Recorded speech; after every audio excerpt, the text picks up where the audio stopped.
10, 9, 8, 7, 6, 5, 4, 3, 2, 1. Rangers in space. Set controls to outer space. Now flying higher than ever before. Rangers in space. Hello, I am Daniel, and here's my bro. I'm Caleb. This WolfpackATTAck. I will see you later. Okay, in case you couldn't tell from the theme, we're talking about Power Rangers in space. This is Mighty-Morph-a-Thon number 9. Okay, so this one starts off right from where the last one left off, with TJ, Carlos, Cassie, and the yellow one, Tanya, I think, go into a spaceship, and they leave Justin behind because no one likes Justin. And they also bring Alpha 6, which they, no one likes his gangster voice, so they changed it, thankfully. So, they kind of like get like magnetically pulled into like a space station where they find a mysterious, like a new Red Ranger, and he eventually takes his mask off and we learn he's a guy named Andros. So, he doesn't really want to work with the other Rangers, but I really like Andros. He's a cool character. He's a really good Red Ranger, and he doesn't really want to work with them, so they kind of go to leave and they get attacked. He's like, here's Space Ranger powers. Now, Tanya and Cassie, they keep their suits, but with TJ and Carlos, Carlos turns into Black Ranger, TJ's the Blue Ranger, so that's kind of cool. So, with the bad guys, there's a new guy named the Dark Spectre, and he's like the leader of everyone. He has Rita Repulsa, Lord Zed, the Machine Empire, and Detox, and they're kind of like all together. It's kind of cool to watch them interact with each other. So, then he shows them their new leader, Astronema. So, we later learn that Andros, he's really just looking for his long-lost sister, Corone, who kind of like got abducted like when they were kids.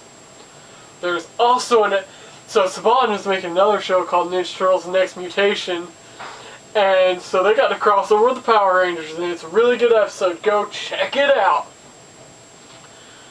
So yeah, most of this video is spoilers, but honestly, if you're watching this, you've probably watched Power Rangers in Space. But if not, I'm going to be giving spoilers throughout this. So we later learn of Zane, the 6th Ranger. He's the Silver Ranger. Pretty much him and Andros are like best friends, and they were like fighting in a battle on their home planet, and Zane got like really hurt, so Andros froze him and while he healed. And he's pretty cool. I don't really remember him having like his personality, but he was pretty cool at being the Silver Ranger. So then I honestly thought that Tanya, the Yellow Ranger, might have been Corone, but I was wrong. It's actually Astronema, we learn, is his long-lost sister Corone, and she kind of like went to the dark side, Star Wars. And so, you know, they kind of get her, and they kind of try to make her a good person again, but it doesn't really work out in the end. They end up abducting her again and mind-controlling her to be bad this time. So let's talk about Bulk and Skull. This is kind of the season where they kind of start... Get back on the floor. No. Okay.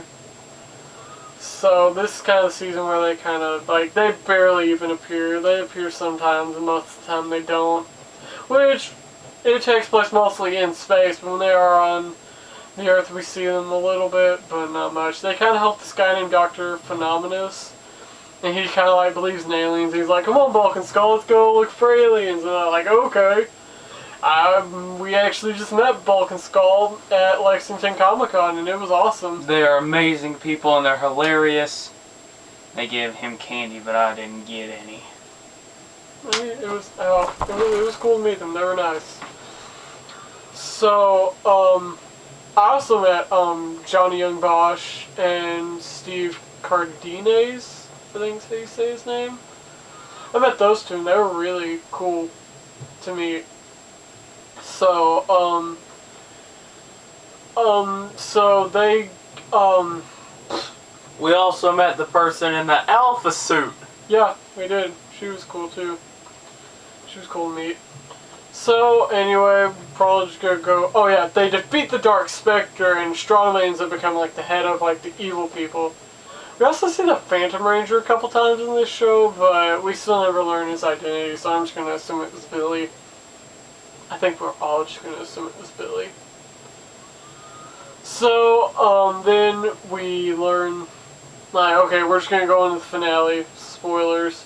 I highly recommend this season. It's great. So in the end, they pretty much just do an all-out assault on the Earth. Rita Repulsa, Zed, Divatox, Machine Empire, Astronema, they all just go out to attack the Earth. And Andros, he finds Zordon. Pretty much Zordon says, like, the only way we're going to win is you have to break my glass tube. It's going to unleash good energy out into the world and just beat the bad guys. So Andros has to take out his sword, breaks the glass tube, and it kills Zordon, but in the end it saves the world. Most of the enemies turn into sand. Rita and Zed turn into, like, real people. It's kind of creepy, and Astronema turns back into Corone. Are you gonna be okay? Zordon dies. Yeah, I know. Yeah, I cried the first time it happened. I actually cry anytime I see the scene. It's really sad. So overall, a really good season. It's actually, like, really good. Like, I really enjoyed the season. Well, until next time, I'm Daniel. And I'm Caleb. This is WolfpackATTACK. Rear 335. Space Ranger Red. Space Ranger Carlos.